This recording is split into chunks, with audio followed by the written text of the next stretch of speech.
So I'm Hudda, and my business initially just provides hijabs to the girls out there, modest wear as well, and yeah, a service called the Hijab Circle, which is just like support for everyone or anyone who may actually be struggling with their modesty journey.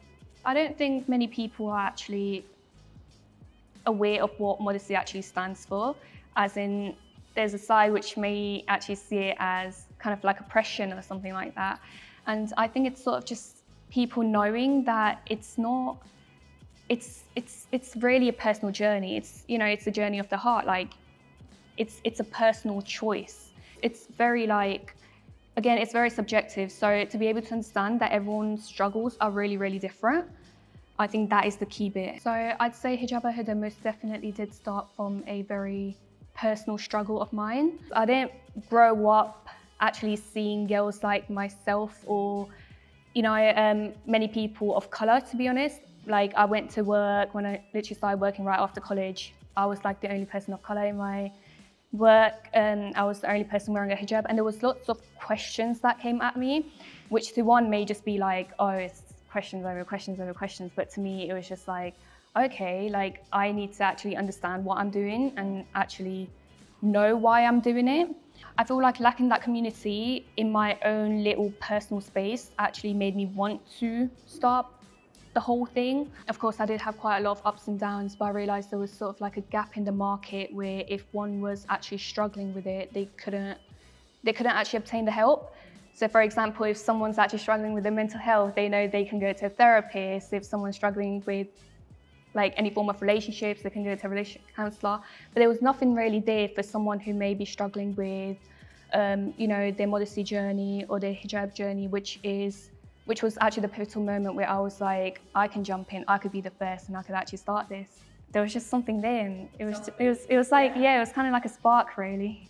So I remember I started August 2nd, 2024. I do remember the precise date as well. And the first step was, of course, like getting products in and then reaching out to influencers as well. I didn't really know where to start from, and it was just like, how do I reach out to one? How do I actually put myself out there? How do I make girls aware that, this is what I'm going to be doing? And surprisingly, this one girl who I work with now, she reached out to me and she was like, and literally I didn't even post much. It was just a TikTok post I put out there, and she was like, I'd love to do this and this for you. And yeah, and from there we just kind of built into a small little team. I have an older sister. Me and her, we never used to get along, by the way. Like we were, oh my God, we used to literally hate each other. And now that we talk about it, she's always like, why did you hate me so much? I was like, why did you hate me so much? We never got along growing up. And I think the main reason was because we don't really live together. She was in London for a bit, I was in Birmingham. So it's just like, we barely used to see each other.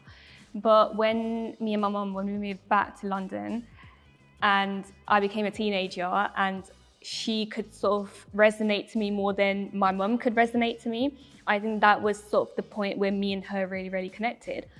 And I remember talking to her about wearing a scarf, and she was just like, take it at, small little steps, like whenever you feel comfortable, etc. I think she really, really did help me. She was very, very supportive, one of the only people who actually saw my dreams, saw my visions, and she is the reason as to why Hijab Circle started. So the practical things we've done so far is we've hosted a lot of networking events, and this isn't just like subjective to girls who actually choose to wear modest clothing. So if anyone wants to actually try it out, if anyone wants to give it a shot, they can sort of just come in. We've also hosted like a cute little picnic with the girls as well, and yeah, it's just sort of like a safe space for sisterhood, to really emphasize on that.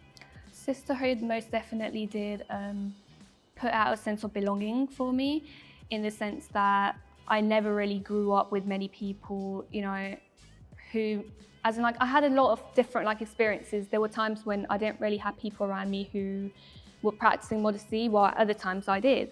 So sort of connecting with a lot of girls made me feel like I belonged somewhere, because I can connect to them, I can connect to the experiences, we can sort of just, help each other out in a sense. Getting over the fear of rejection, I think that was something I really, really did struggle with at the start. But I remember my dad actually saying, in a room full of like 500 people, 499 are actually going to say no to you, but there will be that one who will always say yes. So I think it's just about finding the right person who will say yes to you, who will say yes to your ideas, your ambitions, and your dreams. So it may sound a bit silly, but I remember the second ever influencer I attempted to work with, I reached out, we sort of like agreed to collab and everything. I sent her my products off, and later she actually didn't upload anything. And I kept reaching out, we kept sort of like exchanging emails, and she was like, no, I'm gonna make the post, I'm gonna make the post. The post never actually came out. And I sort of just gave up after like a couple of months. I was like, yeah, you know what, whatever. She rejected me, it's fine, it's whatever. But then I did learn a lot in the sense that I didn't put a contract into place. I didn't actually put something more secure to actually strengthen that sort of statement which she made that she was going to post. So yeah, it was sort of on me as well. I don't really have the skills someone older than me might, which of course I'm trying to work on now, but I'm aware of all the trends, and the reason why I make most sales are because of the content that's actually going out there, which girls are seeing and then using to actually buy my products from. How I do hope to actually expand it is to put myself out there more, to put other stories of other women, and I really do hope to actually be able to move on to mothers as well, because there are quite a lot of mums out there who really struggle with modest wear, especially after they have kids. So definitely that, as in putting their stories out there and making them feel like they are heard. Right now, my business is very subject to hijabs. So of course, I do want to sort of enhance it over to modest wear as well. I really want to sort of build on the platform of the hijab circle. I want someone to actually be there and to be able to provide real help, which I'm not trained enough for. So I really want to work with professionals who can actually sort of develop that platform for one to actually come on and receive real human help rather than just something coded or something AI or just something of that sort. Yeah, I really want the platform to emphasize the fact that beauty isn't really in the way you look or in the way you're perceived by one. It's literally in your brain and what you put out there, the way you speak to people. And yeah. Reason why it's so important is because, again, it's really, really related to my own journey as well. It's something I struggled with, and it's just that I don't really want to see anyone else being the victim of it or sort of being a victim of their situation. I think word of mouth, that is something really, really important to me. It's not always just about buying something to actually pop your finances in. No, it's sort of just putting me out there or making others aware that my brand is there. Very easy to find us. We're on TikTok. We have a TikTok shop. We have our website. We're on Instagram. So any form of social media platform.